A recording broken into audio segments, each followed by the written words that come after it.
Hello, Patrick. Hello, Thomas. And hello to all of you out there. And if you've tuned in today, the cars with us need no introduction. But we're going to do it anyway. Absolutely.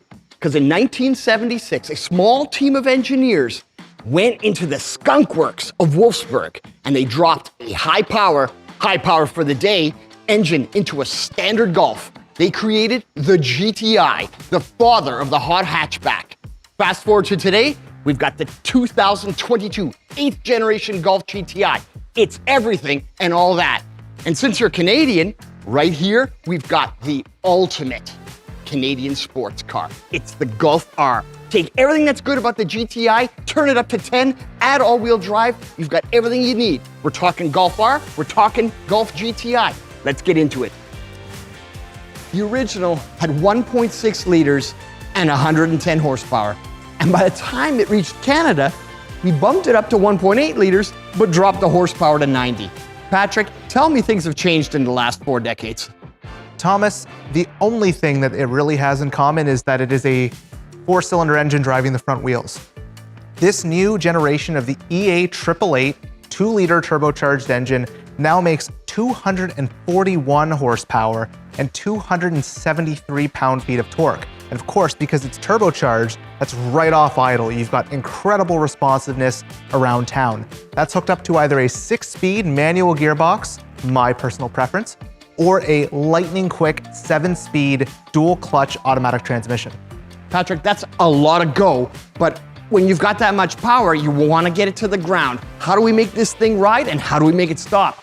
Well, let's start with what's up front underneath the engine. We have what we call our VAQ electronically controlled limited slip differential. This allows the engine to put all of that torque to the ground effectively, whether you're accelerating in a straight line or coming out of a corner.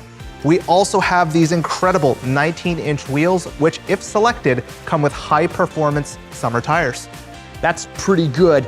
And I'll tell you, my original car was a 1976 Rabbit, which I painted in the garage and used bookbinding tape to make look like a GTI. It was a far cry from this, but it had some of the looks at least. Tell me about the looks of this GTI. Well, the GTI is all about heritage. As you mentioned, we're now in our 8th generation of this car, dating back over 45 years for the nameplate. And all of them have had a few things in common, starting right up front with this beautiful red pinstripe in the front grille, GTI badge proudly displayed up there. And of course, we now also have red accents throughout the car, whether it's these badges on the doors that we call flitzes or the lovely red brake calipers. Patrick, I've heard you say before that light is the new chrome, and I noticed we've got a beautiful light signature at the front of the car. Headlights seem to be a little bit better than they used to be. Just a little bit. We have standard LED headlights on all versions of the GTI. In the Autobahn and Performance trims, we have these lovely projectors. They come with the illuminated light bar that goes across the grille. And of course, we also have the greatest technology that goes along with it, including auto high beams. It's got the looks, it's got the get up and go, it's got the stop, and wow, it has the package. Let's take a look inside. We are in the best seats in the house, and when it comes to seats, wow, these do everything for me. These are my absolute favorite seats in our lineup. We have these great new integrated head restraint bucket seats for the 8th generation GTI, available, of course, in the classic plaid cloth. This has been a GTI hallmark going all the way back to the Mark I, and in fact, we'll even offer a leather delete if you want to get cloth in your top trim GTI. Well, if you're getting a GTI, you absolutely have to get this cloth trim, in my opinion. But that's not just the only GTI calling card in this interior, is it, Patrick? No, Thomas, you're absolutely right. If we look around the cabin, there's a variety of other signature elements, whether it's the red accents, like these elements on the back of the headrests here, or whether it's the GTI badging we see in the instruments, even these little details like the honeycomb pattern in the decor of the vehicle. And not to mention the red ambient lighting found throughout the cabin. It really is GTI through and through. But probably the most important thing, if it's a GTI, is what's in your hands, Patrick. What's with this steering wheel? This lovely steering wheel, as with all GTIs in the past, is very much oriented towards driver comfort and control of the vehicle.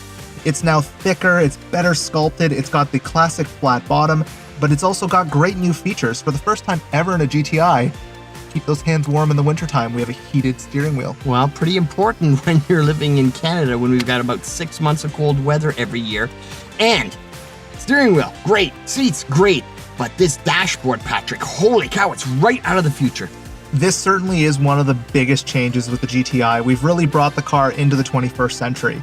In front of me, I've got an all-new digital cockpit that's fully customizable, 10.25-inch display, high resolution.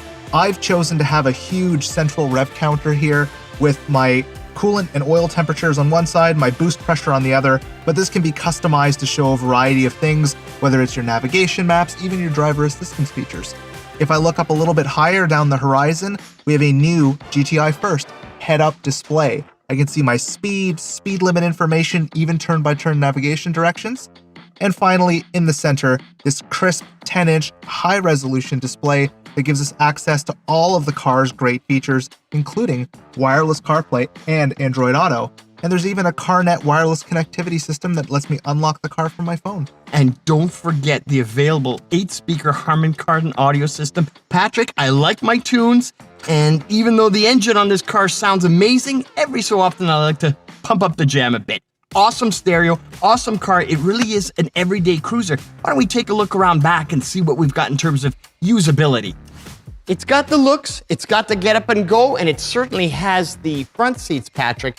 But to be classified as an all-rounder, we've got to have some serious space in the back seat, don't we? And Thomas, that we have. Like every Golf before it, this 8th generation vehicle has a spacious back seat with plenty of room for up to 4 adults, 5 in a pinch, or in my case, 2 full-size child seats. And it's no penalty box back there. We've got the same lovely seat finishes, either the plaid cloth or the multi-tone leather.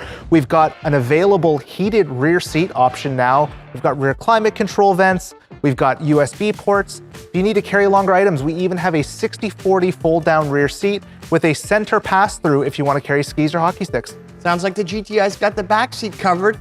And let's not forget the rear of the car, because the elements of this car continue right around back. If we look at some of the unique GTI elements out back, we of course have the classic GTI emblem, now placed beneath the Volkswagen logo and moved from its prior location in the corner of the deck lid. And let's not forget about the twin chromed exhaust outlets that have an incredible snarl for this 8th generation. Looks good from the outside, but how much space are we talking about here? Well, of course, when we're talking about a hot hatchback, the hatchback element of that is very important. So Thomas, why don't you use that hidden lever to open the trunk lid? I certainly will. Wouldn't it be a cool idea, Patrick, if we hid the rear view camera underneath the logo to keep it clean in inclement weather? I think you might be onto something there, Thomas. Take a look at this space. Coolers, we've got sleeping bags. I'm picturing golf bags in here, hockey bags, everything you can think of. 4 passengers, all their luggage, it's good to go. The GTI is a serious all-rounder. Patrick, first GTI essentially was created in a basement. It was a secret project. This new one, wow, hits the moon. You're right, Thomas. That's really the magic of the GTI. It truly is the master of all trades. It does everything well, and you can find a lot more about it if you go to vw.ca. Check it out. I think you'll like it. Volkswagen.